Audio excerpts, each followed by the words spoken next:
Сәлам, кызлар, малайлар.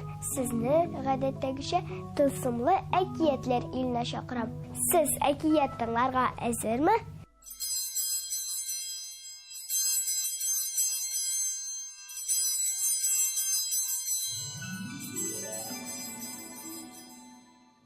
Шулай итеп, төлке барысыннан да алдан имән янына барып җиткән. Карт имәннең ботаклары койрыклар белән тулы икән. Һәр ботак саен яңа койрык. Кайсы озын, кайсы кыска, кайсы ак, кайсы кара, кайсы туры, кайсы бөкре.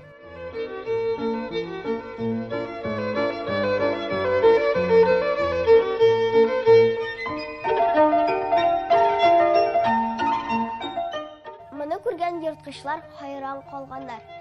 Төлке иң беренче булып койрык сайлый башлаган. Башкалар йоклап кала, ул үзенә менә дигән койрыкны сайлап ала. Шулай итеп, төлке үзенә менә дигән койрыкны сайлап алганда, әйләнә дә булгана койрыгы белән мактана икән. Сыер белән ат та үзләренә койрык сайлап ала. Фил урынында тапталып йөргән. Шуңа күрә ул килгәнче иң кыска койрыклар гына калган. Аю юлда умарталыкка очраган. Туйганчы бал ашаган. Шуңа күрә койрык алырга да соңга калган. Койрык өләшеп бетергәч, таралырга вакыт җиткән. Йырткычлар бер-берсеннән сораганнар: "Хәзер инде барыбыз да койрыклымы?" "Туктагыз, әле мин калдым", дип мыгырды икән дуңгыз.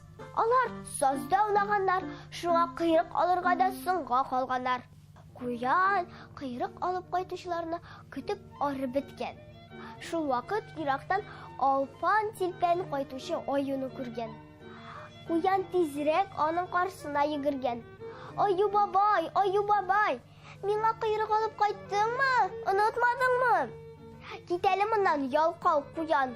Үзең бармагач, сугышмагач, йөгермәгәч, койрыклы булып буламы әле?" Аю куянны тиргәгән дә китеп тә барган.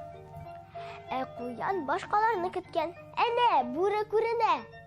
"Бүре абый, миңа койрык алып кайтырга онытмадыңмы? Бүре абый, миңа дигән койрыкны бир." "Кая әле сиңа дигән койрык? Үземә дә кичкә генә менә шушындыйны эләктердем." Бүре шулай дигәндә киткән, куян төлкене өзелеп көткән. Ниһаять, төлке күренгән. "Төлке апакаем, багылмакаем, миңа дигән койрыкны биреп калдыр, мине шатландыр", дигән куян. "Син генә әйтең менә минем башымда. Күз сал әле, кызыгып кал әле. Кара нинди шәп койрык эләктердем."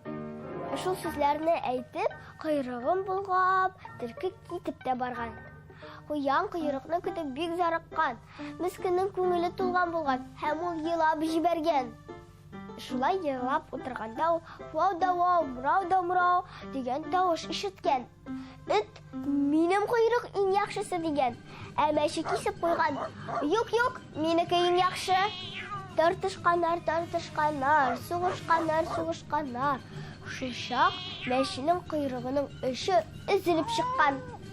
Мискин песи куркуыннан агач башына алып менеп киткән.